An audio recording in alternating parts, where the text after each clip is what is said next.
Oke, langsung saja. Tentunya teman-teman udah nggak sabar lagi kan nih. Kepada pembicara yang pertama yaitu Bapak Komjen Pol Dr. Andes Dharma Pongrekun MMMH. Dipersilakan beri tepuk tangan teman-teman semuanya.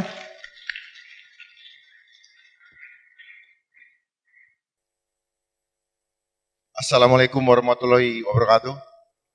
Shalom, salam sejahtera bagi kita semua. Om Swastiastu, Nama Budaya, salam kebajikan, Rahayu, salam Pancasila.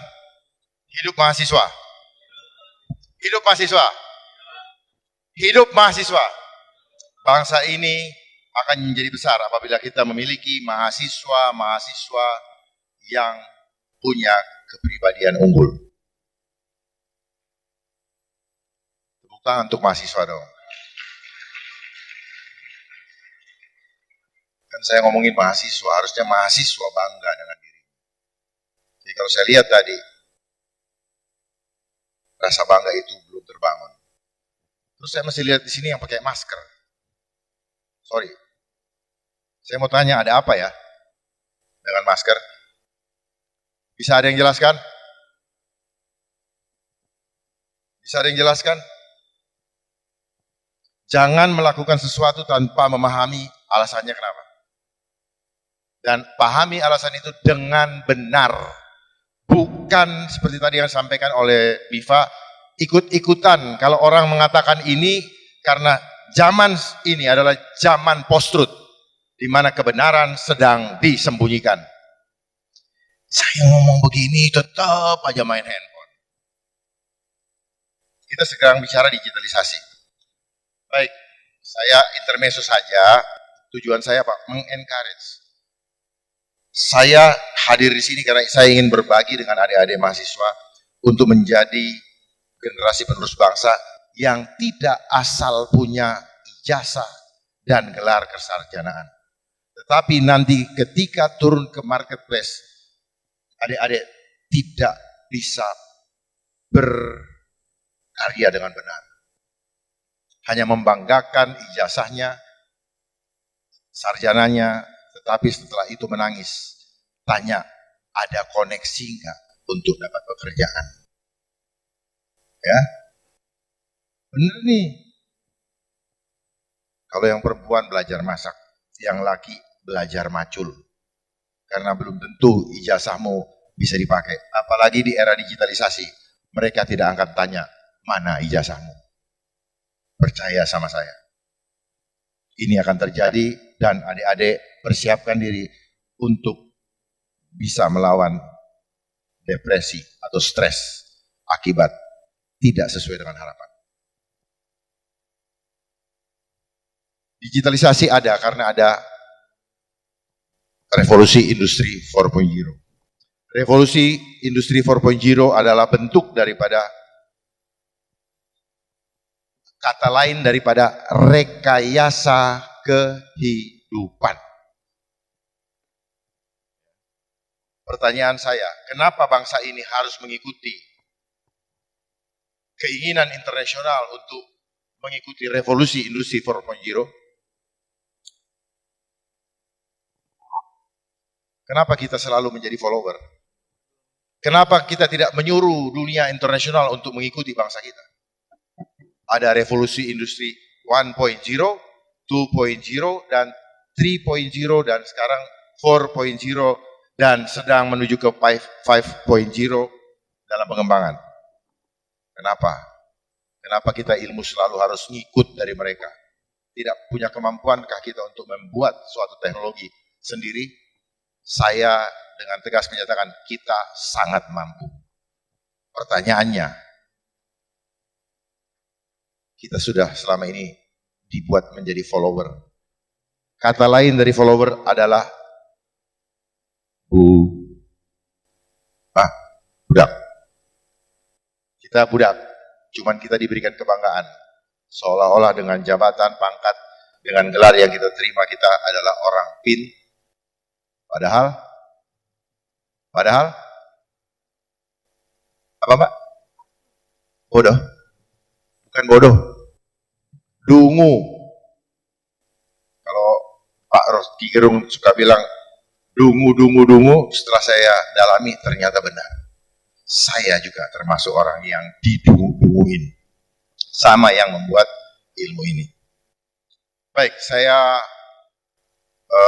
akan mulai apa yang saya siapkan sejak seminggu lalu. Kalau tadi temanya di sini adalah apa temanya ya? Mengatasi cybercrime di kalangan masyarakat, maka saya tidak akan langsung membahas itu karena mengatasi cybercrime di tengah-tengah di kalangan masyarakat itu adalah dampak yang sudah direncanakan oleh si pembuat cyberspace atau dunia maya ini.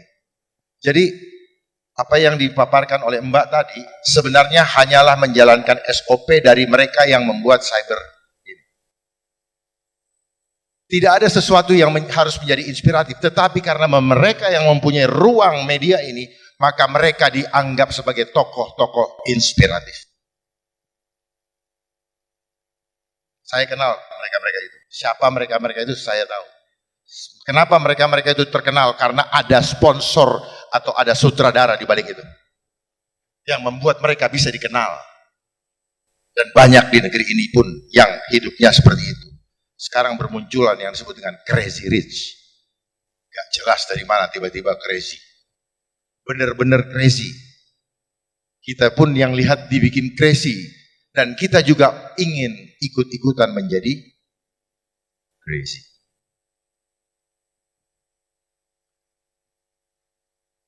Saya akan membuka kenapa kejahatan di dunia cyber itu merebak.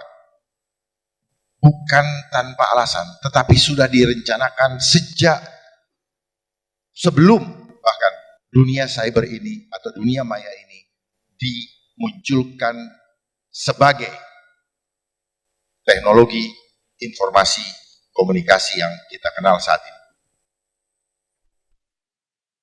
Yang saya akan buka adalah fenomena di balik dunia maya atau dunia cyber ini. Kenapa ini menjadi marak?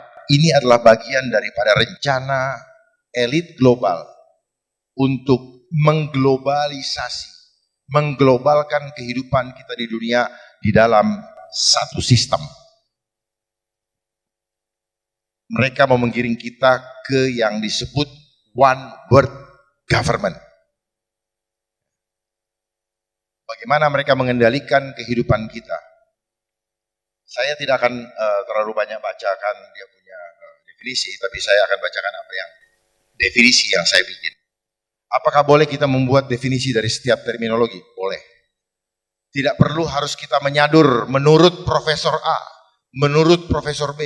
Kita pun ternyata bisa membuat suatu terminologi, suatu definisi menurut pemahaman kita, asal kita bisa mempertanggungjawabkan. Supaya kita tidak selamanya menjadi follower. Kita dikunci, kalau sudah menurut si A, tidak boleh lagi dirubah. Dan itulah yang ada di sistem edukasi yang kita lewati, termasuk saya. Saya harus membuat skripsi, harus ada footnote-nya. Kalau nggak ada footnote, saya tidak akan dikasih gelar. Saya bikin disertasi, kalau tidak mengikuti jurnalnya, maka saya tidak akan dikasih gelar, dan sebagainya. Sebelum saya buka menguraikannya, saya ingin adik-adik mengetahui dulu apa yang dimaksud dengan globalisasi. Ini silakan dibaca. Tetapi yang saya buat adalah yang akan saya bacakan. Globalisasi adalah proses penyatuan sistem seluruh dunia di dalam seluruh aspek kehidupan manusia yang bertujuan untuk mengambil alih kendali hidup manusia dari tangannya Tuhan. Pasti pada kaget nih, kok sampai segitu ya? Memang mengagetkan. Karena sampai segitunya. Cuman ini tidak akan pernah dibuka oleh sales. Tidak akan dibuka oleh yang disebut tokoh-tokoh inspiratif. Tidak akan. Karena they are part untuk mensukseskan agendanya ini.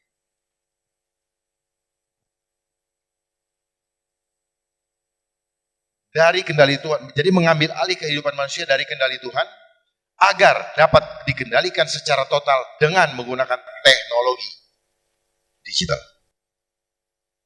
Kemudian apa yang dimaksud dengan digitalisasi? Digitalisasi menurut pendapat saya adalah suatu sistem yang memproses seluruh data dari aktivitas kehidupan manusia dan barang secara otomatisasi menggunakan artificial intelligence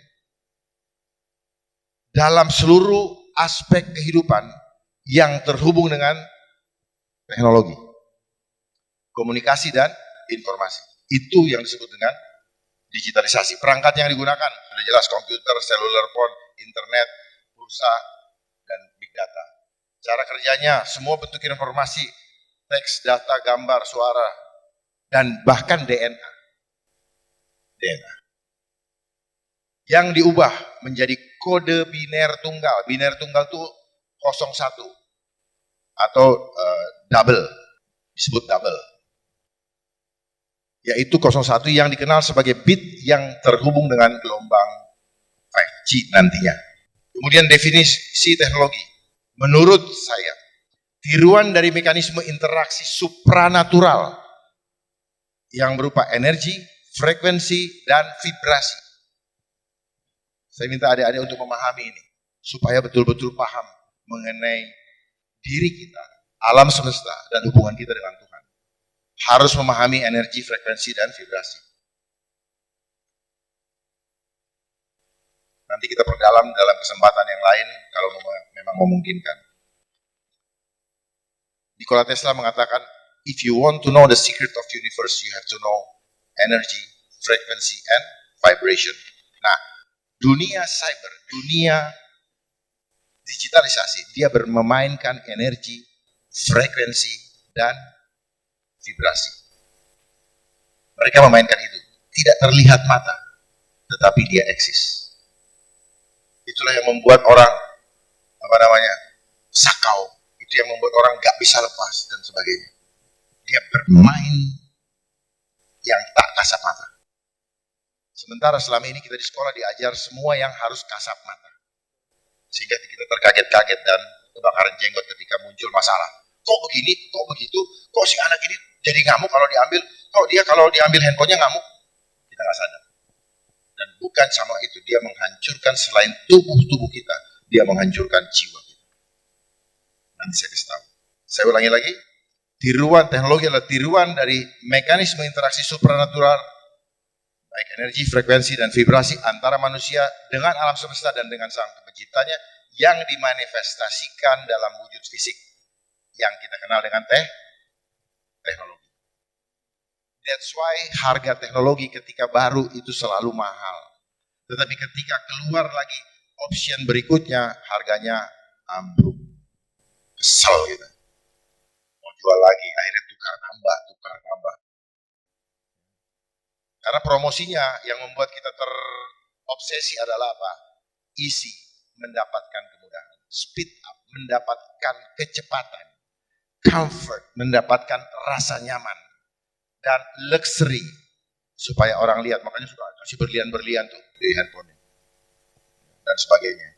Itu hanyalah cara marketing untuk merayu kita memilikinya. Tetapi udang di balik batunya, setelah itu kita yang dimakan sama dia. Kehancuran demi kehancuran kita akibat daripada menggunakan, menerima itu. Dan sampai sekarang, kita digiring untuk selalu memegangnya, luar biasa. Kita yang bayar, dia yang kontrol kita. Goblok gak gitu? Kemanapun adik-adik pergi, apapun yang adik tulis di situ chatting, itu semua sudah di-store di big data. Katanya data kalian aman di tangan saya, tapi tidak aman sama saya. That's a fact. Makanya bisa dijual-jual tiba-tiba kok. Ini siapa kok nomor gue bisa ketahuan orang. Ini menawarkan ini segala macam, kenapa dijual? Jangan bilang ada yang aman, nggak ada yang aman. Nanti saya buka, kenapa tidak aman? Karena kita masih menggunakan internetnya mereka. bangsa ini, negara ini tidak punya internet sendiri karena IP address-nya mereka yang ngatur. Global, regional, dan domestik, semua tergantung dari mereka. Makanya 2 tahun belakangan ini kenapa kita digiring terus menggunakan internet. Dan nanti suatu saat internet akan di shutdown.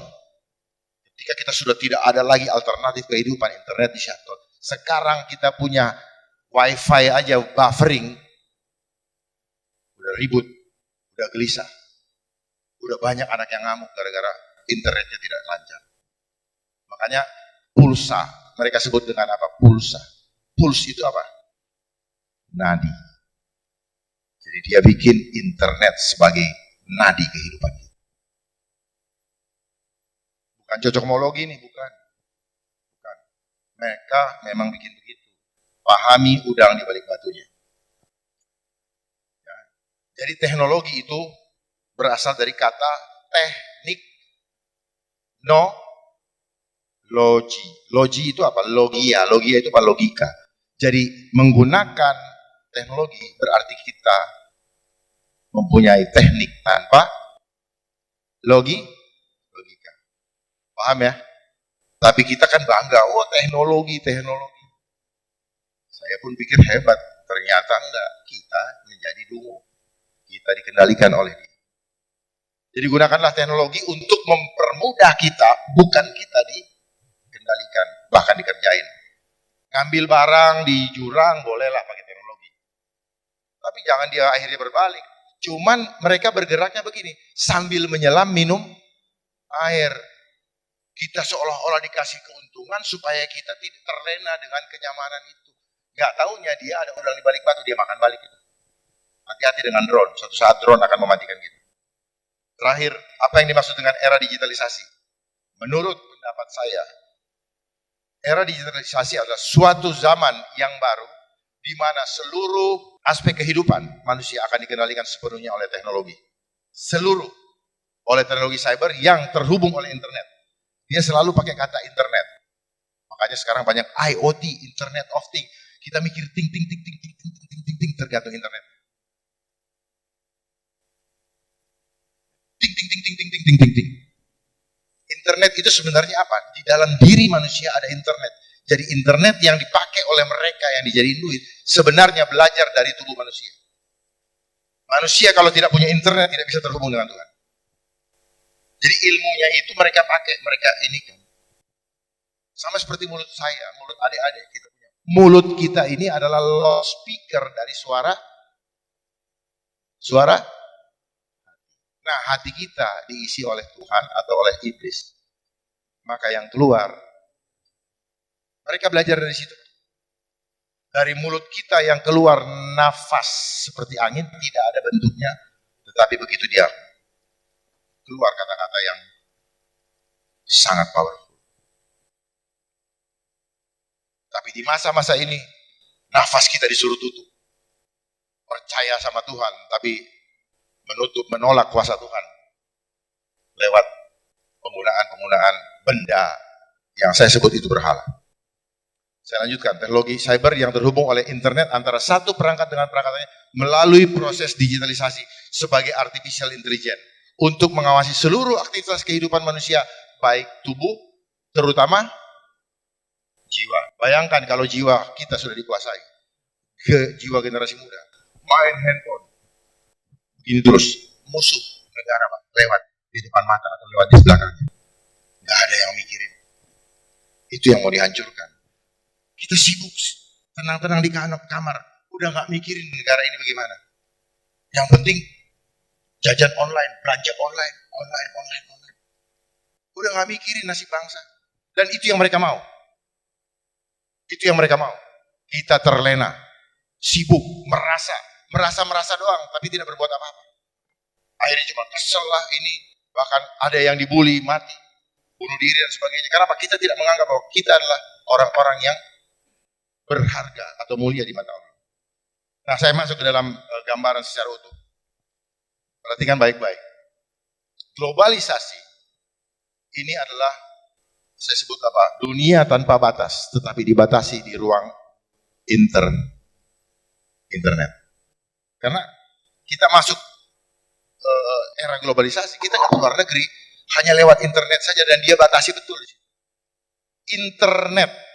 Jadi rahasia kenapa saya bilang tadi, tidak ada yang aman sepanjang negara tidak menggunakan internetnya sendiri.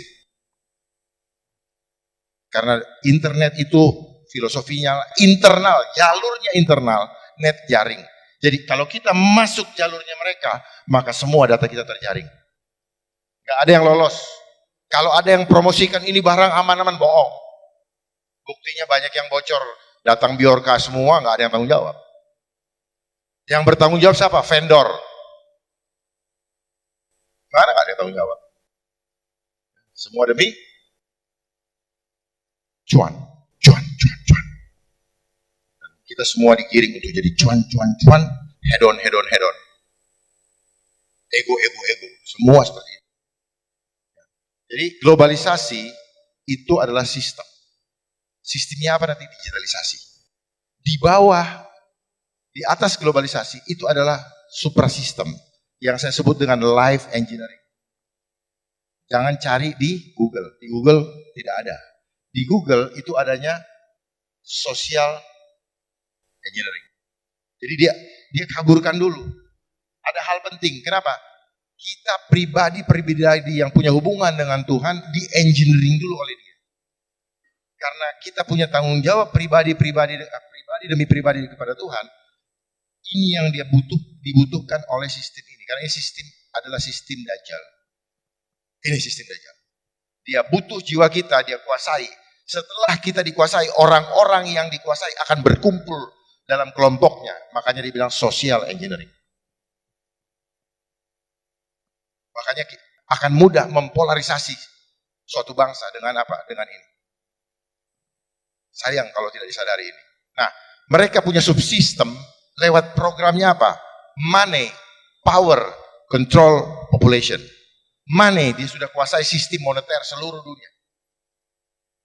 Power, kekuasaan, dia sudah dapatkan dengan menguasai sistem di setiap pemerintahan, termasuk bangsa kita.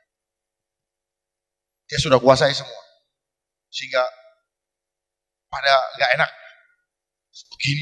Begini, begitu. Dan sebagainya. Dia kuasai. Nah, karena dia sudah mendapatkan power, lewat power itu dia mulai membuat kebijakan. Kebijakan lewat konstitusi. Supaya sistemnya jalan. Supaya bisa mengontrol. Dan kita semua dipaksa oleh aturan itu untuk mengikuti sebagai bagian daripada kontrol. Pak Miftah paham.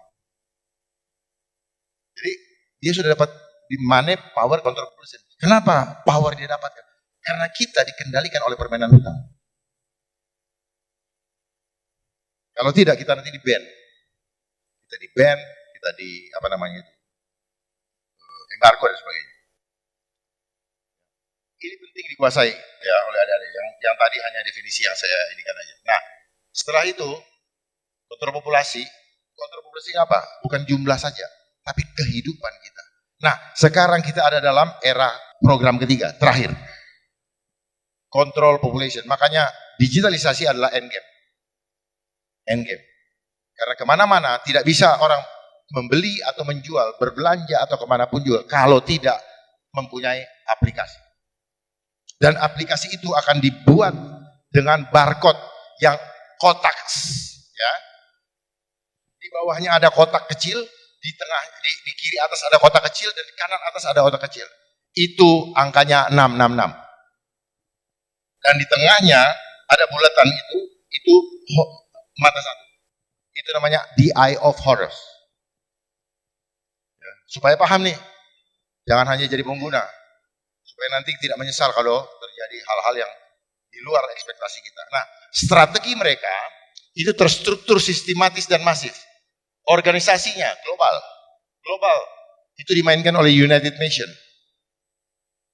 Bekerja sama dengan World Economic Forum. Karena dimulai dengan apa? Perdagangan bebas tahun 1985. Seolah-olah buat perdagangan bebas kita butuh komunikasi dan kita butuh transaksi dan sebagainya. World Economic Forum. Dan tadi yang dibilang tokoh inspirasi itu banyak yang menjadi anggota World Economic Forum. Termasuk Kutu Kadin. Dan banyak lagi. Bahkan ada yang sekarang sedang pencitraan juga dia anggota World Economic Forum. Terus non-government organization. Mereka masuk lebih seperti macam Greenpeace, binatang liar, pelestarian dan sebagainya. Dan termanifestasi di bangsa kita juga seperti adanya LSM. Masuk lewat situ pelan-pelan.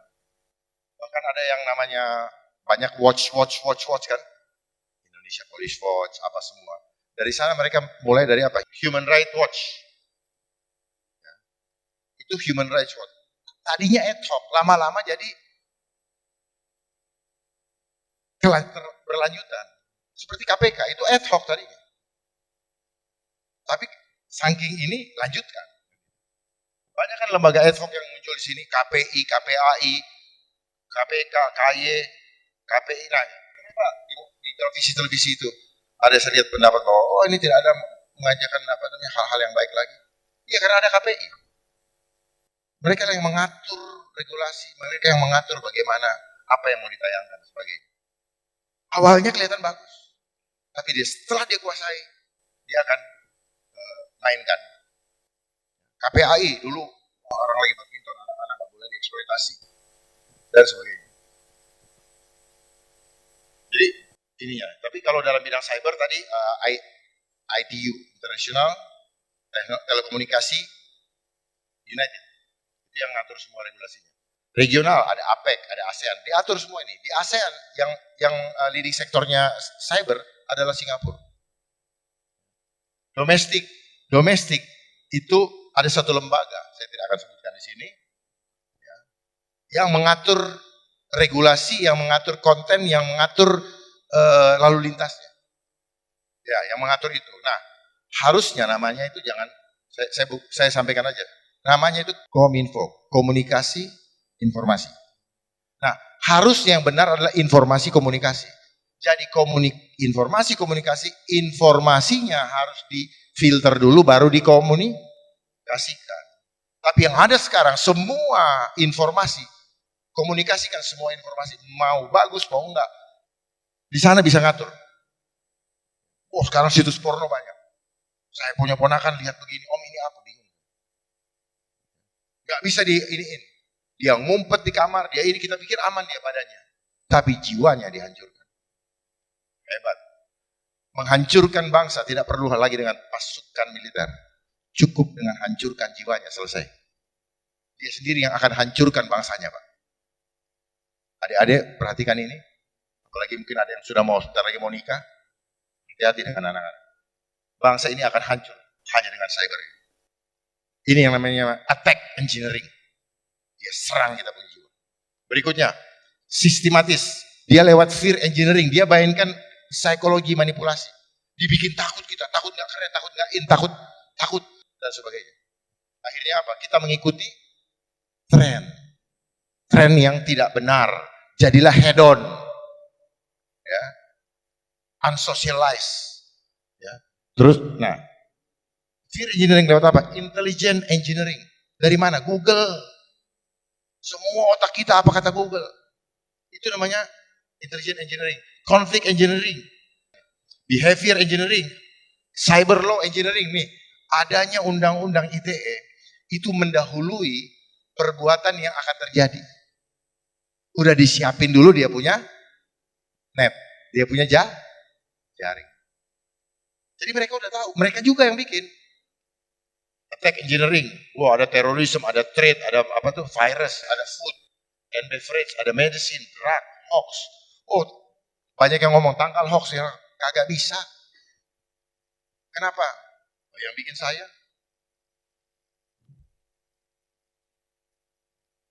Saya bisa dibilang bikin hoax. Saya menyampaikan hoax. Enggak, saya nyampaikan yang benar. Saya bukan bikin hoax. Cuman karena mereka punya otorisasi, mereka cap saya hoax.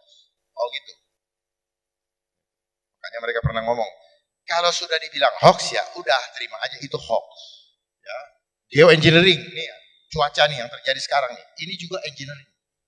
hujan, panas, nggak ada ini, panas bumi sekarang itu geoengineering menggunakan HARP teknologi, masif toolnya ya ini semua teknologi artificial intelligence. Saya taruh angka 19. Kenapa saya taruh teknologi masif toolsnya, teknologi artificial intelligence?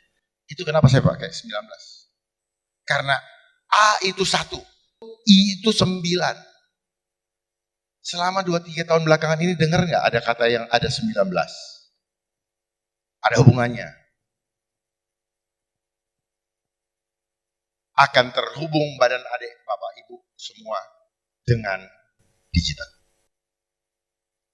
Saya kasih tahu dari sekarang supaya tahu mengantisipasinya. Jangan nanti, loh kok begini kok begini. Karena dia mau menyetel kita punya frekuensi otak untuk dikendalikan sesuai dengan mau dia. Makanya muncul sekarang metaverse. Tahu metaverse ya? Dia menghadirkan alam goib untuk kita pikirkan, wah keren ya, keren ya, keren. Enggak, bapak, ibu, adik-adik punya kemampuan untuk bisa melebihi itu. Cuman karena selama ini kita ditutupi dengan pembuktian material, makanya kita nggak ngerti. Nggak bisa melihat jauh ke depan. Nggak bisa melihat yang tidak terlihat mata. Dan seterusnya, termasuk itu. Mobil nanti, mobil apa tuh, listrik dan sebagainya. Ya, tidak ada supirnya dan sebagainya. Transportasi, health, farm. Ya.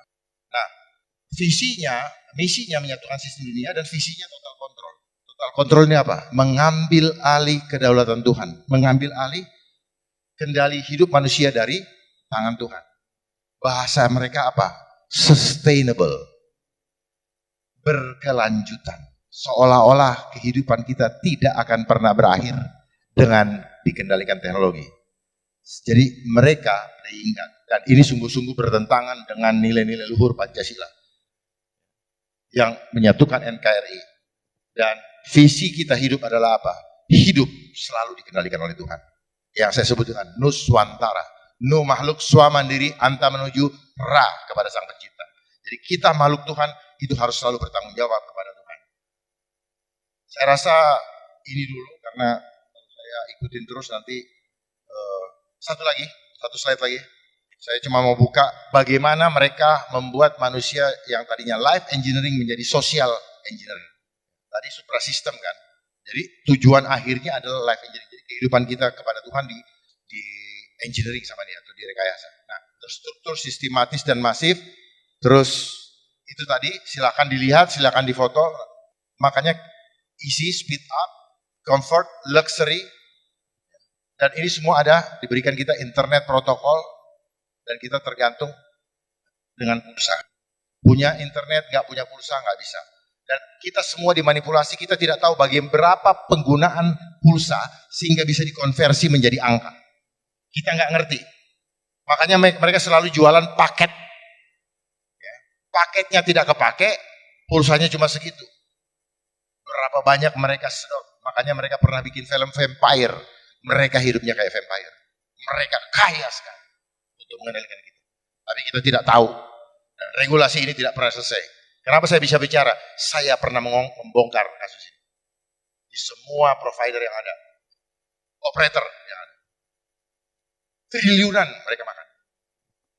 Bayangkan kalau dia cuma ambil 1.000. Dulu waktu masih kartu, ya pulsa digosok-gosok ini. Kita beli 100.000, isinya 60.000, siapa yang tahu? Ini cuma main di tulisan aja. Sama seperti kita beli obat vitamin C di apotek, kita cuma beli bungkusnya doang, isinya nggak tahu. Dia hanya pakai essence. Kita sudah termanipulasi sebetulnya. Nah, ini semua menjadikan kita ketergantungan. Setelah itu menjadi kebutuhan. Kenapa menjadi sekarang ini? Karena dibikin ketergantungan. Setelah ketergantungan, ya butuh nyari terus. Seperti itu. Awalnya dikasih dulu. Ya. Yang membuat adik-adik kecanduan dengan handphone itu apa? Ada blue screen-nya. Blue screen ini seperti membuat kita tuh selalu caang. Selalu terang seperti tidak pernah gelap. Penyakitnya disebut SDD. Screen Dependency Disorder. SDD. Ya. Itu sudah diteliti oleh WHO sendiri. Dan ini menyebabkan kanker. SDD itu apa? Pengennya udah lelah, tapi apalagi scroll sampai tidur, scroll, gak tahu apa di scroll. Siapa yang pernah begitu? Saya pernah. Karena nggak mau ngaku kan kalau gitu. Karena pelajarannya nggak ada pelajaran kalau ngaku itu keren. Nah, itu. Terus kemudian, nah itu semua membuat kecanduan dan akhirnya menjadi kebutuhan. Itulah yang terjadi. Nah, kenapa mereka bikin begitu? Tujuannya apa? Memanipulasi psikologi kita. Yang saya bilang fear engineering. Dia ciptakan rasa takut. Rasa takut, takut nggak keren, takut nanti dibilang orang bagaimana, takut nanti, pokoknya takut. Dan takut itu adalah permainan iblis. Cara menundukkan manusia hanya dengan takut. Karena takut itu, ketika manusia ada serangan, dia akan keluar otak purbanya. Makanya konsepnya cyber ini, konsepnya kehidupan sistem dunia, itu adalah teori daripada Thomas Hobbes. Homo homini lupus. Makanya banyak penyakit lupus. Diakibatkan oleh mereka juga. Lupus. Leukemia. Leukosit yang diracuni oleh dan banyak macam penyakit supaya banyak jualan. Ya. Intinya makin banyak dokter, makin banyak orang sakit. Karena kalau tidak ada orang sakit, tidak ada orang sembuh. Begitu katanya. Kalau mau sembuh, kuncinya harus sakit dulu. Kok ketawa? Saya juga dengar ada yang ngomong. Hebat orang bikin itu tuh, apa meme. Nah terus berikutnya ya, terjadilah mindset tanpa disadari, terjadi mindset manipulasi, lalu perubahan perilaku. Kemudian merubah kehidupan sosial masyarakat pada umumnya, kemudian jadilah yang disebut dengan social engineering. Nah, ini kita sudah mulai kena social engineering. Hanya 1% mungkin nanti yang akan lolos. Karena yang semua sudah masuk dalam disebut dengan generasi dangkal. Dia tidak tahu apa-apa kalau dia tidak lihat di Google. Itu yang intelligence engineering. Itu semua tergantung kepada website, tergantung kepada situs-situs itu. Saya rasa itu dulu yang bisa saya sampaikan. Saya takut mengambil waktu banyak, ya, karena saya ini hobi untuk membagikan hal-hal yang dulu saya nggak tahu, dan saya sangat exciting untuk membagikan kepada generasi berikutnya. Saya berharap mungkin adik-adik bisa meneruskan, menggali lebih dalam lagi. Jangan hidup dengan textbook, karena kebenaran itu akan sangat tergantung kepada siapa yang menulisnya. Tetapi kalau adik-adik mendekatkan diri kepada Allah, Allah sendiri yang akan buka kebenaran yang hakiki, sehingga semua kebohongan dunia ini bisa terbuka. Makanya Ahmad Albar pernah membuat suatu lagu yang cukup lama, Dunia Ini Panggung Sandiwara. Perannya selalu berubah, tapi sutradaranya satu, yaitu mereka juga.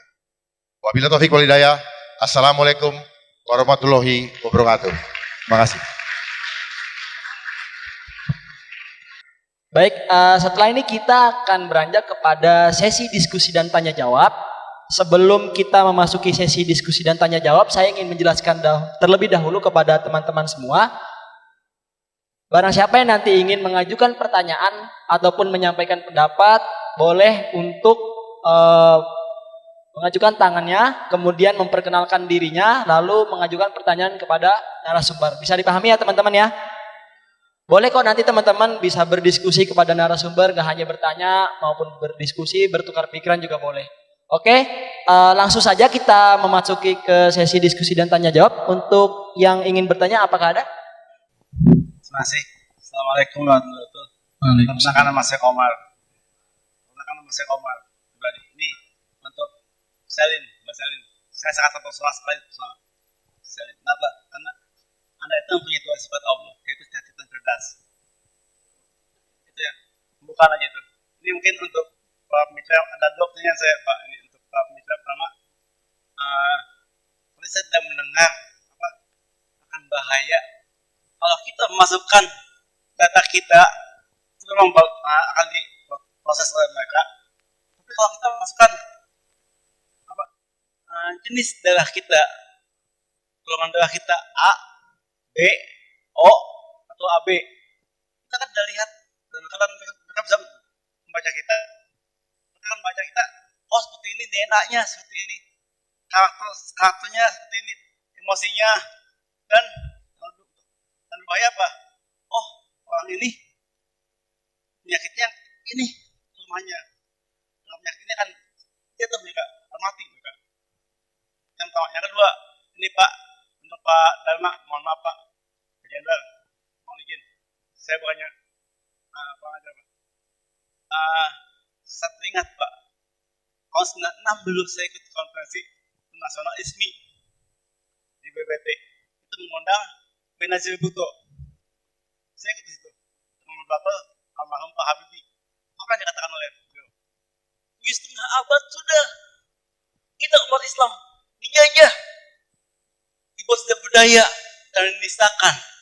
Dan saatnya sekarang ini umat Islam bangkit, kebangkitan Islam ketiga. Kebangkitan Islam ketiga itu di mana? Itu ada di Asia. Asia kalau diperkecil, itu akan menjadi ASEAN. ASEAN diperkecil lagi, itu akan menjadi Indonesia dan Malaysia. Diperkecil lagi, itulah rumah kalian. Kata beliau waktu itu. Dan setelah acara itu ramai, depan mengenai kebangkitan Islam ketiga. Tapi sekarang sudah surut, tidak ada lagi. Kenapa? Apakah teknologi ini untuk salah satu penjajahan dari Barat ke sini tidak lagi memakai senjata, tapi menggunakan teknologi? Saya setuju Pak. Kenapa? Ini jangan-jangan salah satu penjajahan Yahudi. Jangan sampai umat Islam bangkit di Indonesia dan di Malaysia. Dibuat juga dari segi militer. Salah konflik. Itu gimana? Kita uji Pak. Oh ya, bagi penutup, saya ingin bertanya, karena ada sebuah pepatah lama mengatakan, siapa menabur angin akan mulai badai. Siapa yang berani mengkritik pemerintah dan polisi, maka kasus kanjuruhan akan terjadi. Itu juga. Assalamualaikum. Waalaikumsalam warahmatullahi. Terima kasih kepada penanya tadi. Mungkin bisa langsung ditanggapi dan dijawab. Baik, makasih Pak Omar. Tadi Bapak bilang darah, DNA. Belakangan kan banyak orang yang suka dicolok-colok kan. Sama itu. Tujuannya ke sana. Untuk digitalisasi. Terus kemudian apa yang disampaikan Benazir Bhutto. Ya, ini sekarang. Ini yang dibilang sistem Dajjal. Dan bukan Yahudi. Bapak tahu Yahudi kata orang. Ya. Ini adalah elit global. Cuman kita sudah diadu bahwa itu Yahudi. Ini enggak. Kita harus bersatu sebagai umatnya Tuhan yang Maha Esa. Tetapi mereka polarisasi, jago mereka. Ya. Termasuk istilah-istilah pelajaran yang kita dapat sekolah. Apalah, dan mereka yang bikin semua. Kita ngerasa pintar karena dapat ijazah. Padahal kita cukup belajar, dengar seperti apa yang Bapak sampaikan tadi. Kita ini kayak Beo. 0 sampai 7 tahun itu masa hipnosis. Apa yang kita dengar, kita lihat, kita rasakan, itu akan terekam di dalam tubuh kita. Rekaman-rekaman yang kita lihat selama ini, itu sebenarnya belajar dari tubuh kita. Ya, rekaman itu apa yang kita tahu nih. Jadi kita ini membeo, ngomong apa, kita ngebully semua ngeliat itu. Nah, apa yang disampaikan oleh Pak Iqbal tadi, beliau ahli psikologi ya? Psikologi itu dampaknya, tetapi jarang orang tahu kenapa muncul menjadi kelainan jiwa atau penyakit jiwa. Karena apa? Gadget ini ada frekuensinya. Makanya saya bilang belajar energi, frekuensi, dan vibrasi. Kalau orang cuma melihat ini banyak positifnya, saya katakan banyak mudaratnya. Kita berbeda. Positifnya hanya membuat kita ego. Gua enak buat gue. Kalian sebagai generasi penerus hancur, bodoh amat. Yang penting gua selingkuh, gua bisa video call, gua bisa ngapain, enak di gue. Gua bisa senang-senang. Ini hanya cara untuk merayu kita. Ya. Supaya kita keasikan menggunakannya. Sampai menjadi edik dan kebutuhan. Lalu sistem di suatu negara menganjurkan, mendorong supaya kita memakai. Enggak mau kita dimarahin. Saya mengalami era di mana tidak ada handphone. Saya mengalami era di mana baru ada pager. Saya mengalami era di mana mulai kita pakai phone GMS, AMS, GMS, lalu ada namanya BlackBerry Messenger. Ya. Saya mengalami, terus kemudian muncul gadget tahun 2000 berapa? 2007. Dulu pertama iOS, kemudian Android dan seterusnya. Saya mengikuti perkembangan itu. Phone rumah, terus kemudian enggak, pertama gini, kedua begini, ketiga kalau orang tua kunci, kita pakai kawat dan sebagainya. Terus kemudian telepon apa tuh, kartu, ada trik-triknya untuk itu. Nah, perkembangan ini sengaja dibikin seolah-olah seperti ini adalah alami kemajuan zaman. Tetapi sebenarnya semua ini ada pengendalinya ternyata. Revolusi industri 4.1, 2, 3, 4, 5. Dunia ini siapa yang ngatur ya? Pernah nggak Bapak adik-adik bertanya, kenapa SD harus 6 tahun? Kenapa? Kenapa harus angka? Kenapa harus angka 6? Kenapa SMP, SMA 3 jadi 6? Pernah nggak berpikir, kenapa sekarang mereka mulai rubah? Kelas 12, apa namanya? Kelas 12 kan. Dia rubah lagi, suka-suka dia. Tapi tetap ritualnya 6. Sudah Dajjal. 6. Ya, makanya WWW tidak bisa kita masuk ke dalam, dan itu dikuasai oleh iblis.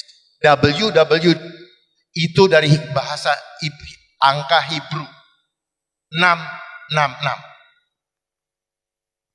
Ya. Dia kasih web worldwide. Tapi itu adalah 6. Makanya selama kita sekolah, nilai kita dulu, saya ya zaman nggak tahu sekarang, wajib tidak boleh kurang dari 6. Ya. Distancing wajib 6 feet. Itulah ritualnya mereka. Apa yang adik-adik pakai begini-gini itu ritualnya mereka. Kalau lagi mau orang. Ya. Oh, nanti akan ada virus. Bohong. Berarti mereka yang bikin. Itu namanya sustainable. They are playing God. Saya berani untuk berdiskusi dengan siapapun. Bohong-bohongi rakyat Indonesia. Tak rela kita dibohongin. Adik sudah kena semua. Mental namanya. Sehingga tadi kata Bapak, takut, cemas. Apa takut? Katanya beragama. Tuhan. Katanya Allahu Akbar. Tapi ketika ada ketakutan, akbarnya lupa. Nyebut aja nggak ada. Jangan takut dengan apapun. Takut sama Allah. Coba cek. Dia ngomong nggak? Nggak ada. Jadi kenapa itu sampai membuat tadi anak tadi? Memang mereka buat alat ini untuk menghancurkan tanpa menjajah dengan kekuatan fisik. Dia hajar dengan kekuatan spiritual. Cuman kekuatan spiritual dimainkan lewat teknologi. Karena kalau pakai santet, ini yang saya sebut dengan santet modern. Santet nggak bisa. Santet itu oknumnya one by one. Tapi kalau ini dia biasa mainkan ilmu santetnya untuk seluruh orang terhipnotis.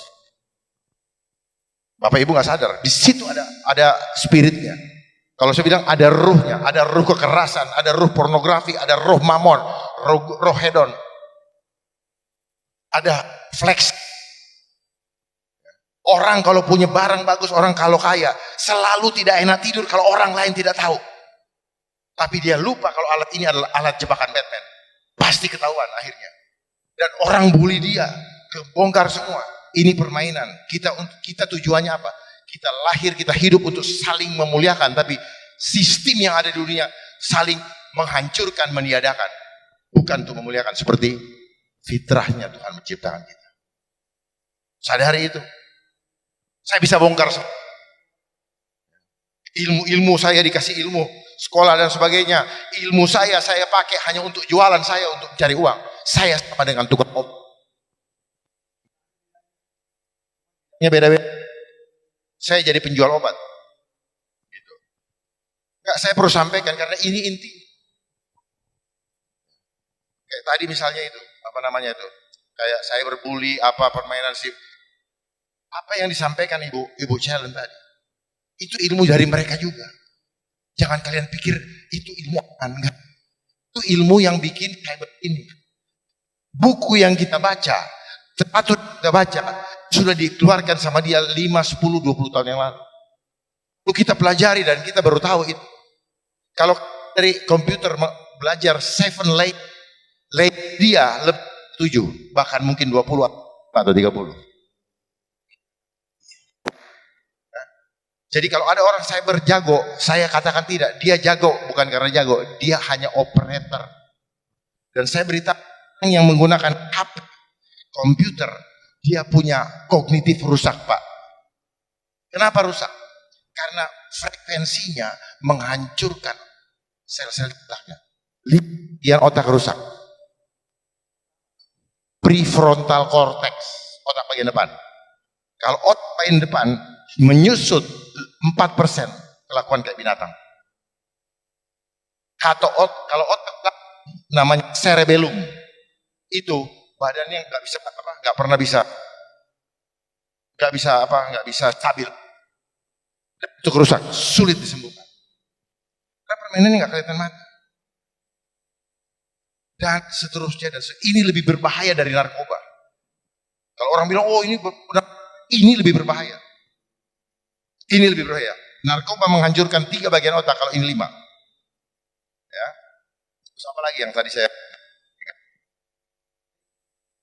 crime atau kejahatan di antara kita, ini hanyalah permainan mereka untuk membuat saling. Dulu saya tidak pegang handphone. Saya punya 5 pertemuan sehari. Sekarang bangun pagi 500 notifikasi sudah muncul. Saya nggak jawab, dia lihat online, dia bilang sombong banget, mentang-mentang gue bukan siapa-siapa. Kita yang tidak punya maksud sombong, digituin lama-lama kesel juga. Terus kalau kita balas, udah panjang urusannya. Apa yang terjadi di media sosial akan terimplikasi ke dalam kehidupan nyata. Ketemu udah ngomong lo, boro-boro kayak gitu, udah nggak mau ketemu. Gila ini permainan. Gila. Paksa kita terus untuk termasuk orang di rumah saya. Kalau dia sudah laporkan Pak ada undangan kawinan, saya dianggap wajib tak. Dia nggak mau kasih tahu. Jadi saya tegur, tidak merasa bersalah. Dia anggap dia udah kasih tahu, padahal belum tentu saya baca. Bayangkan ya. Dan orang-orang yang kenapa? Saya kasih tahu ya, saraf di sini, ini ada signalnya. Itu dibikin dam, dibikin tumpul. Dan itu terhubung dengan kognitif di otak kita. Saya bisa buktikan bahwa orang yang pakai begini, kecerdasannya down. Makanya orang-orang yang pakai main cyber ini, kita semua ini, kalau melihat ada yang kotor, mata cuma melihat, iya kotor. Oh jelek gitu. Tapi nggak tergerak badannya untuk mengambil kotoran tadi dan buang di tempat sampah. Saya punya anak buah waktu di itu saya perhatikan itu. Dia tidak akan bekerja kalau tidak ambilkan, buang. Enggak. Karena dia sudah tercipta seperti robot, otomatisasi. Kalau tidak next, tidak forward, tidak perintah copy paste, dia nggak mau kerja. Ini buat kita. Inisiatifnya hilang sama sekali. Tidak beringan tangan lagi. Tidak kalau disuruh ini. Karena apa? Saya lakukan ributnya apa? Udah jual beli betul. Dan sebagainya. Nanti kita bongkar semua. Kita bongkar seadanya demi kemajuan kalian. Percuma kita hidup kalau ujung-ujungnya hancur. Kalau tadi Pak sampaikan bahwa gunakan bisnis boleh, tapi jangan jatuh kepada ke dunia head on. Yang nanti akan head on. Semua pengen itu. Dan sebagainya. Yang dibilang crazy rich, banyak, saya tidak usah sebutkan namanya. Uangnya bukan uang dia. Kita cuma disuruh terobsesi supaya kita tuh tidak pernah tidur, kita hanya mikirin, tidak pernah sholat. Sholat 10 menit males, tapi kalau ini 10 jam. Dan penggunaan HP 7 jam dalam satu hari sama dengan energi kita disedot 7 hari 7 malam. Makanya gampang banyak sakit. Sekarang banyak yang orang apa itu potato crush, badannya gede-gede. Gluk-gluk. Ototnya hilang. Padahal dalam kita hidup itu harus seimbang antara jasmani, pikiran dan mental. Jasmani harus dirawat dengan apa? Dengan nutrisi, aktivitas dan latihan. Nutrisi kita dapatkan dari mana? Dari cairan yang cair, padat maupun energi. Itu tidak ada. Otak digedein aja pagi sampai sore. Sekarang kurikulum di sekolah-sekolah jam 8 sampai jam apa yang didapat? Capek, lelah, hancur si budaya ini. Hancur bangsa ini. Ini kalau Bapak ketemu dengan menteri itu kasih tahu Pak, Anda jangan hancurkan generasi bangsa kami. Hanya untuk sekolah-sekolah nggak ada jaminan dapat pekerjaan. Dan itu kan otak ini adalah endorse dari Barat yang ingin menghancurkan kita supaya kelihatannya banyak pikir tapi nggak bisa dipraktekkan. Makanya Dasein Solen tidak pernah jalan karena praktek doang, teori doang. Makanya orang bilang teori, kebanyakan teori loh. Saya tak menolak itu baik, tetapi hati saya, badan saya tidak mau bergerak karena tidak pernah dilatih untuk beri tangan. Kebanyakan teori kita. Itu yang terjadi. Dan Dasolen itu adalah ruang dinamika permainan intelijen yang membuat kita juga kebingungan orang-orang yang memainkan hitungan atas kertas. Itu aja dari saya. Silakan digali. Saya akan ladeni sampai kapanpun untuk membuat adik-adik terbuka. Jangan mengandalkan buku-buku. Jangan hidup dengan textbook. Anda tidak, karena kehidupan Anda adalah dinamis, bukan textbook. Textbook itu suka-sukanya yang bikin. Dan tidak semua ilmu yang ada bisa buktinya apa? Seorang pendapat ahli boleh bertentangan dengan ahli yang lain. Contohnya Isaac Newton. Dia bilang mengenai gravitasi, fisik. Tapi teorinya Albert Einstein itu menentangnya. Silakan selanjutnya. Terima kasih. Ya, baik. Kita beranjak kepada penanya berikutnya. Mungkin dari teman-teman ada yang ingin bertanya? Ya. Ya, silakan. Tadi yang di tengah, boleh. Kemudian ada lagi yang ingin bertanya? Yang mana dulu nih? Yang mana? Coba turunin lagi. Ayo, angkat tangannya. Oh iya, oke. Nih, mohon maaf, mata saya cuma 2 nih. Jadi kalau misalkan ada yang nggak kelihatan, maaf ya. Oke, turunin dulu tangannya teman-teman. 1, 2, 3. Ya, Mas yang di sini tadi udah angkat tangan. Silakan dimulai dari Mbak yang di tengah dulu ya. Nih, Mbak yang di tengah dulu tadi duluan.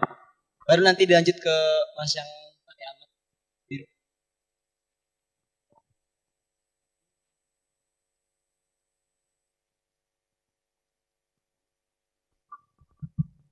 Assalamualaikum warahmatullahi wabarakatuh. Perkenalkan, saya Kadri dari Visip Hamka. Terima kasih atas penjelasannya Pak Dharma, Kak Selen, dan Pak Iqbal. Saya tadi menyaksikan lengkap dari awal sampai akhir penjelasan dari pemateri kita. Yang saya ambil garis besarnya, Kak, kita nih sedang terjadi yang namanya social engineering. Salah satunya yang terbesar itu ada phishing, yaitu mengambil data masyarakat untuk diambil, kemudian digunakan untuk ditarik tuh uangnya. Nah, terus saya penasaran gimana sih sebenarnya pihak pemerintah dalam menghadapi kasus ini. Kemudian bagaimana nih cara pemerintah meyakinkan masyarakat untuk data-datanya ini aman sebenarnya gitu. Walaupun tadi Pak Dharma bilang jangan percaya bahwa data kalian tuh nggak bakal aman, nggak ada yang aman. Tapi saya penasaran gitu, kalau kan emang nggak aman, terus untuk apa gitu ada badan-badan intelijen itu? Gitu. Terima kasih atas jawabannya nanti. Assalamualaikum warahmatullahi wabarakatuh. Waalaikumsalam warahmatullahi wabarakatuh. Ya, kita keep dulu. Berlanjut ke penanya tadi ya, Mas. Boleh, teman panitia? Saya Fauzan dari Ilmu Komunikasi Universitas Saintek Muhammadiyah. Saya ingin bertanya kepada terkhusus ke Pak Dharma, karena saya jujur saja menyukai beberapa informasi mengenai konspirasi, dan saya meyakini bahwa kata-kata dari Theodor Herzl bahwa seorang konspirator merupakan seorang yang mengetahui arah gerak sebuah perjalanan dunia gitu. Sehingga saya merasa beberapa tragedi, beberapa peristiwa itu sudah diatur, sudah setting by design gitu. Sehingga seperti contohnya ketika kita mulai kaget dengan COVID yang saat ini yang tahun kemarin baru hype. Padahal kita tahu bahwa di tahun 2013 Bill Gates sudah mengatakan bahwa bioteknologi itu sudah dikembangkan dan itu sudah menjadi ancaman war gitu, perang. Dan ketika perlawanan flu burung oleh Bu Siti Fadilah dilakukan, Indonesia tidak ada memberikan sebuah dukungan. Maksudnya lebih tepatnya pemerintah tidak memberikan sebuah dukungan yang tepat kepada Bu Siti Fadilah, sehingga pada akhirnya kalau misalkan kita mengikuti teori konspirasi yang mungkin ketahui, Bu Siti Fadilah akhirnya dipenjara oleh alasan yang tidak jelas gitu. Lalu kita bisa lihat lagi beberapa pahlawan yang memiliki pemikiran revolusioner seperti Dahlan Iskan ketika mulai mengusung mobil listrik, dan akhirnya ditolak juga oleh Indonesia, dan akhirnya mereka mengembangkan ke Malaysia. Nah, saya melihat bahwa beberapa peristiwa ini merupakan sebuah desain yang diatur untuk Indonesia tidak berkembang gitu. Bahkan mungkin permainannya dimainkan oleh pemerintah sendiri yang mungkin Bapak Dharma tahu gitu. Nah, saya ingin menanyakan mengapa hal ini tidak disosialisasikan, tidak disebarluaskan informasi mengenai hal ini, mengenai peristiwa-peristiwa yang sebenarnya ganjil oleh kita.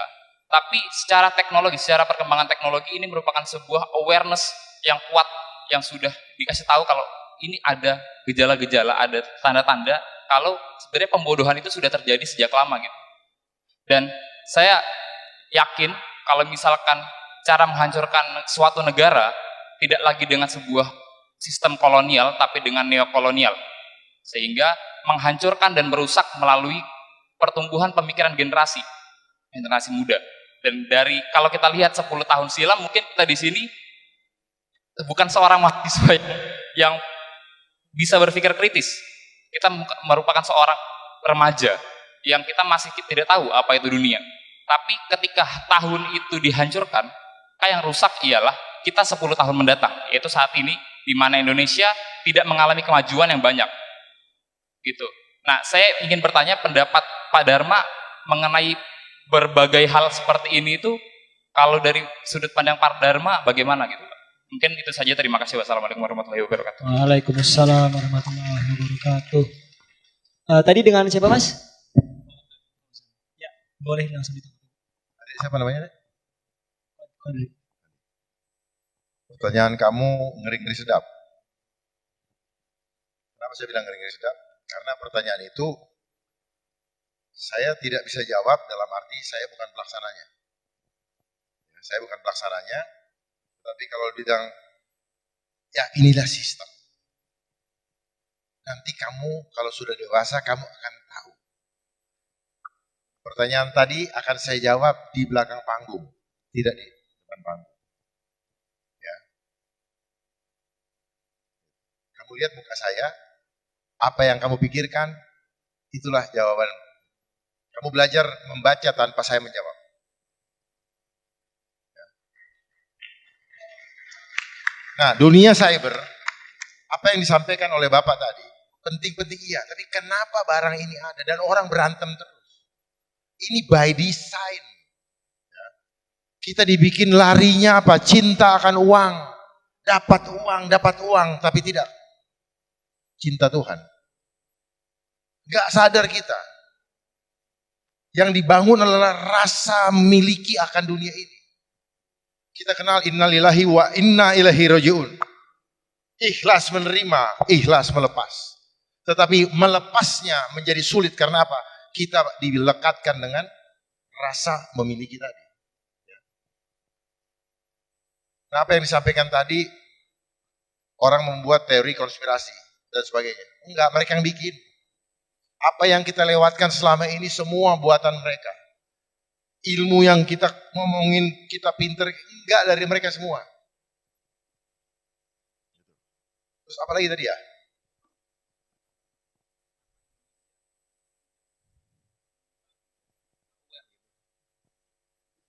Itu sama pertanyaannya. Ya, kenapa tidak aware? Pertanyaannya kembali kepada nawa. Nawa itu kalau bahasa kerennya political will. Mau nggak kita jadi bangsa yang besar, bukan cuma dalam tagline? Semua ada di tangan kalian. Saya sebentar lagi akan dipanggil Tuhan. Tapi masa depan bangsa ada di tangan kalian. Jangan sia-siakan kesempatan yang ada untuk mengembalikan kejayaan Indonesia. Contoh saja, lagu Indonesia Raya tadi bukan lagi yang seutuhnya. Yang utuh adalah 3 stansa. Dan di situ adalah jiwa kebangsaan yang dipangkas. Ada yang perintah, ada. Yang memainkan dunia ini. Dia tidak mau stansa kedua dan ketiga dimasukkan. Tahun berapa? Tahun 1965. Sorry, 1960 ya. Dia minta 65 apa 66. Dia minta stansa 2 dan 3 jangan dimasukkan. Karena di situ pusaka bangsa ada. Kembalikan nyanyi situ, Pak Bem. Kalau Anda cinta bangsa. Stansa 2 dan 3. Ada maksudnya. Kalau itu saja mereka bisa atur, lalu apa?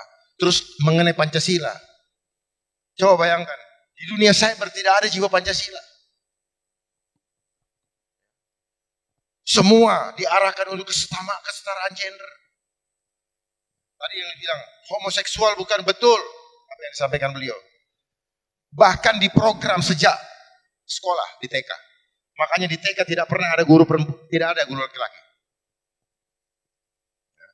Di TK tidak ada guru laki-laki. Nanti kenapa nanti saya buka. Mereka yang atur semua sistem ini. Pertanyaannya apakah kalau kita lahir harus sekolah? Tidak. Yang bayar saya orang nggak sekolah kok. Oh itu permainan angka aja itu uang. Jadi sejak sekolah kita diajarkan, ditanamkan bibit jahat untuk menjadi penjahat. Sifat jahat ditanamkan dengan apa? Berkompetisi. Makanya saya bilang konsep homo homini lupus dimainkan di dalam dunia cyber begitu mudah. Makanya kamu tidak pernah menghormati dia sebagai ciptaan Tuhan yang Maha Esa, misalnya gitu. Kenapa dia jelek? Jangan kenapa? Kenapa? Hidung dia saya nggak bisa ciptain, makanya saya jangan pernah saya hormati, itu adalah ciptaan Tuhan. Saya menghargai karena ciptaan Tuhan. Baru kita bisa menjadi manusia yang adil. Bagaimana Pancasila bisa tahu? Mahasiswa nggak ngerti cara penerapan Pancasila.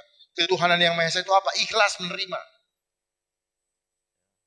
Kalian harus ikhlas menerima saya. Walaupun saya dari suku mana. Ikhlas nggak? Paham itu sila pertama. Sila kedua, kemanusiaan yang adil dan beradab. Bagaimana mau adil? Lihatnya kepada berapa dia punya angka di bank, berapa nilainya di sekolah. Kamu jelek, saya itu. Udah nggak adil. Oh dia jabatannya tinggi. Akhirnya kita nggak bisa jadi adil. Apalagi beradab. Nah ini hanya permainan tadi. Makanya ada phishing lah, ada apalah. Mereka yang bikin itu permainan. Kita disuruh mikir susah-susah. Yang disebut dengan beliau, itu menjadi tantangan. Iya tantangan. Tantangannya dibikin oleh yang bikin itu gitu. Si ibu itu tahu phishing karena baca buku. Semua dia yang bikin. Jadi apa? Jadi nilai bisnis buat dia. Orang yang jago hacker, dia juga dikasih ilmunya, belajar dari dia. Nggak ujuk-ujuk dia jago hacker. Paham nggak? Dia punya sekolahnya.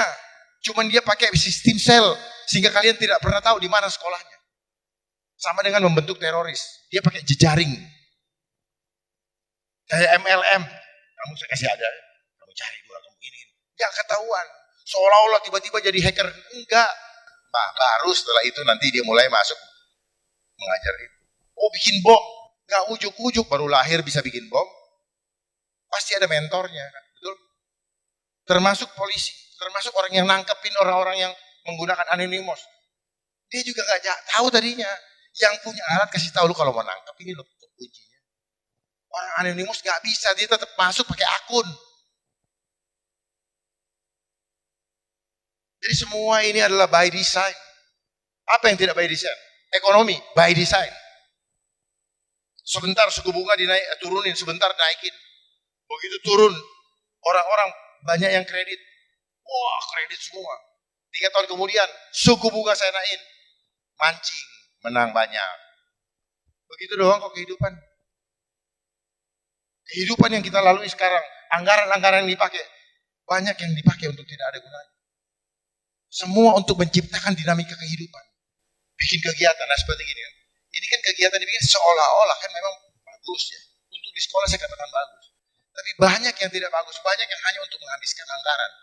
Makanya sayang sekali kalau kegiatan ini dibuat, tapi kalian tidak mau mendapatkan nilai tambah untuk diri kalian. Hanya sekedar karena ada anggaran kita harus habiskan. Jangan seperti itu. Tetapi banyak yang seperti itu. Yang penting apa? Sudah diajarin bagaimana mensiasati laporan kegiatan dengan membuat apa? Balance sheet antara kegiatan dengan kwitansi sama. Ya. Kita belajar berhitung, yang kita suka cuma tambah dan kali. Minus dan bagi kita nggak suka. Akhirnya kapan kita bisa adil? Ya. Akhirnya membuat kita menjadi manusia pelit. Begitu bikin laporan kegiatan, keuangan laporannya apa? Minus sama bagi doang. Yang tambah sama kali sudah masuk di rumus siluman. Belajar di sekolah matematika 2 tambah 2, 4. 2 kali 2, 4. Minus 2 kali minus 2. Berapa? Itu rumus. Itu namanya rumus simsalabim. Belajar ekonomi, diajarin bagaimana untuk membuat rakyat semakin berhutang. Bukan diajarin bagaimana rakyat menyelesaikan hutangnya. Ayo. Makanya hutang tambah besar. Padahal ada cara untuk menyelesaikan hutang. Cukup dalam 1 hari hutang kita selesai. Asal tahu caranya. Seperti yang dimainkan oleh mafia-mafia itu. Gampang. Cuma pertanyaannya, punya nawaitu yang tulus tidak? Kita hanya hidup dengan retorika. Kayak tadi, oh saya ketipu. Tadi itu istilah Bapak, OB ya? Apa? Aon BO. Kenapa seperti itu? Karena memang diajarin di handphone ini ada aplikasi-aplikasi yang kita tidak merasa bersalah. Padahal kita sudah memanipulasi jiwa kita. Saya hitam, saya foto jadi putih. Saya manipulasi, saya punya jiwa. Tapi saya tidak merasa berdosa. Karena apa? Bukan salah gue. Ini kan aplikasi. Dia bermain di alam bawah sadar. Yang tanpa kita sadari, kita terbentuk. Dan sulit sekali kalau orang sudah menjadi kebiasaan. Termasuk kenapa kemarin PSBB setiap 2 minggu. Supaya kita terbiasa. Karena sel tubuh manusia 21 hari dilakukan secara terus-menerus berubah. Ini yang saya mau bagikan. Ya. Nah, supaya bisa lihat generasi adik-adik, tolong nyalain apa video. I voted against the digital green certificate back in April. Unfortunately, it was adopted nonetheless. And this just goes to show there's only a minority of MEPs who truly stand for European values. The majority of MEPs, for whatever reasons unbeknown to me, obviously support oppression of the people while claiming shamelessly to do it for the people's own good. But it is not the goal that renders a system oppressive. It is always the methods by which the goal is pursuit. Whenever a government claims to have the people's interest at heart, you need to think again. In the entire history of mankind, there has never been a political elite sincerely concerned about They the are not well-being of sincere. regular people. What makes any of us think that it is different now? If the age of enlightenment has brought forth anything, then certainly this. Never take anything any government tells you at face value. Always question everything any government does or does not do. Always look for ulterior motives and always ask, cui bono, who benefits? Whenever a political elite pushes an agenda this hard and resorts to extortion and manipulation to get their way, you can almost always be sure your benefit is definitely not what they had at heart. Let's be clear about one thing. No one grants me freedom, for I am a free person. The compulsory use of the digital green certificate undermines everything that Europeans stand for. It violates constitutionally guaranteed fundamental rights, and it constitutes the first step towards the insufferable Chinese social credit system. I will never stand for this. I will never put up with this. Thank you. And these are the portholes. Berarti Every gini, computer has ini a penyebab porthole, by the kenapa way, gampang which is sekali the port where the ship goes. Also, when we talk about devices, that is the devil's vice. The hard drive that stores data is called a SATA hard drive, which is an abbreviation for Satan. Here's the Wikipedia entry for serial ATA, which is SATA. By the way, did you know that the iPhone has several different meanings? The iPhone, which is me, the me-centeredness. iPhone, which is my phone, is just me. Me. The second meaning of the iPhone is the I. Gue. The iPhone. Jadilah egois. Yes, it's the iPhone because it sees you. It's tracking all what you're doing. The demons are seeing you, sending it to the ether, and sending it to the warden. Do you know why is it Siri in your iPhone that is communicating with you? Well, because it's your iris. So your iris, your Siri, is answering your own questions through the demons, through the ether. Kita mau cerita konspirasi sosial media. Tahu nggak sih kita semua ini lagi dikontrol dan dibentuk menjadi apa yang mereka mau. Nah itu. Mereka ini para kaum elite. Mereka sedang membentuk kita melalui media sosial. Mereka sedang memasang chips permanen kepada para umat manusia melalui media sosial. Proses install chips ini sedang berlangsung sampai saat ini, bahkan semakin meningkat pesat. Sasarannya semua kalangan dari bayi hingga lansia. Bagaimana mereka menginstal chips permanen ini kepada umat manusia? Pertama, menggunakan kemajuan teknologi, mereka membuat banyak kemudahan dalam kehidupan sehari-hari manusia. Bahkan mereka memberikan banyak solusi jitu, sehingga kehidupan umat manusia semakin mudah serta instan. Ini awal mereka mengkerdilkan daya pikir manusia agar menjadi dangkal dan pemalas.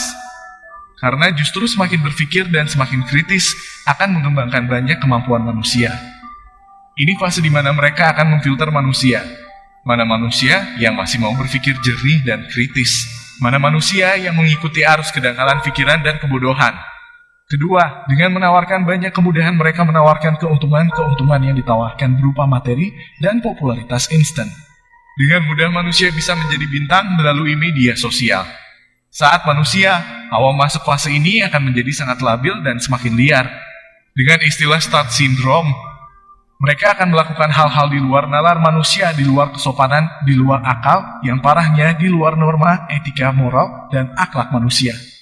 Ketika mereka membuat kamu ketergantungan akut sosial media menjadi kebutuhan melebihi kebutuhan apapun. Dahulu kebutuhan manusia sandang pangan dan papan, sekarang ini sudah tidak berlaku lagi. Kebutuhan manusia sekarang ide, konten, posting, maka sandang pangan dan papan otomatis dapat semua. Tanpa manusia sadari para platform sosial media menjadi dewa atau Tuhan bagi umat manusia. Karena ketergantungan akut mereka merasa bisa hidup dan sejahtera karena sosial media. Melalui proses inilah mereka memasang chips permanen kepada seluruh umat manusia. Mereka memasangnya di alam bawah sadar manusia yang terinstal secara permanen. Ini sama dengan doktrin atau cuci otak. Agenda besar mereka, kontrol umat manusia dan filter umat manusia. Dengan install chips permanen ini akan terlihat mana manusia yang terkedilkan dengan agenda mereka. Menjadi manusia bodoh, malas, uncontrol, generasi dangkal, generasi instan, merubah kodrat manusia lebih rendah dari hewan, karena tanpa disadari bukan Tuhan sandaran hidupnya tetapi platform sosial media. Kamu sadar nggak? Rata-rata mereka yang viral dan jadi star bukan jalur prestasi. Mereka yang viral menggunakan jalur-jalur kontroversi, jalur instan, jalur memalukan, jalur pembodohan. Karena algoritma platform sosial media mendukung pembodohan. Joget-joget memalukan, mandi lumpur seharian, joget 24 jam, ngamen 24 jam, ngemis jual kesedihan, pamer kekayaan. Intinya mereka mengajarkan cara mendapatkan uang dengan mudah dan instan. Ini merusak kodrat manusia diciptakan ke dunia. Setelah manusia mengikut program yang mereka buat, maka dengan mudah para elite mengontrol umat manusia menjadi apa yang mereka mau. Ini sebenarnya sama dengan awal mula muncul televisi dan media massa. Alat propaganda dan kontrol umat manusia. Ini alat yang jauh lebih hebat dari kekuatan Tuhan menurut mereka. Namun ternyata dengan program mereka ini ada sisi positifnya, yaitu akan ada filter umat manusia dengan kualitas di atas rata-rata. Tanpa disadari program ini menyeleksi umat manusia secara alami. Mereka yang terkategori gagal install akan semakin kritis dan cerdas karena menggunakan sosial media untuk mengeruk informasi sebanyak-banyaknya dan melakukan riset mendalam. Sehingga manusia tipe ini terlepas dari kontrol mereka. Mereka sudah tahu ini dan menurut penelitian mereka, yang bisa lolos dari instalasi chips ini tidak sampai 1%, sehingga tidak akan menimbulkan ancaman berarti bagi mereka. Tahu bagaimana program ini bekerja?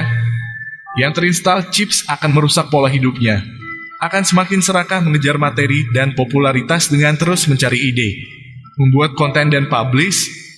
Di otaknya cari ide, cari cuan dan hidup hedon. Ini justru akan merusak jam makannya, jam tidurnya, jam istirahatnya, bahkan merusak mental serta rohani manusia. Yang tidak terinstall atau gagal install, justru hidupnya akan semakin tertata, karena memiliki banyak informasi. Sehat jasmani, rohani dengan hidup seimbang. Hidupnya semakin sehat. Jadi, kira-kira kamu sudah termasuk manusia yang terinstall chips atau belum? Yang gampang terlihat kamu sudah terinstall apa belum? Apakah suka live di sosial media berlebihan atau tidak berguna? Share kehidupan di sosial media berlebihan. Sering scroll sosial media berlebihan sebelum tidur. Bikin konten seharian sampai begadang. Lupa makan dan minum demi konten. Lupa olahraga demi konten. Lupa bersosialisasi demi konten. Lupa dengan keluarga dan anak istri demi konten. Hidupnya akan berakhir sakit dan disinilah filter umat manusia itu bekerja. Terseleksi secara alami karena pola hidup yang berantakan, secara jasmani, rohani, dan mental. Bagi yang sudah terinstall chips permanen, siap-siap akan jadi generasi dangkal. Apa itu generasi dangkal? Kita bahas di sesi berikutnya ya guys. Sebenarnya apa sih generasi dangkal? Tapi sudah nontonkan video sebelumnya.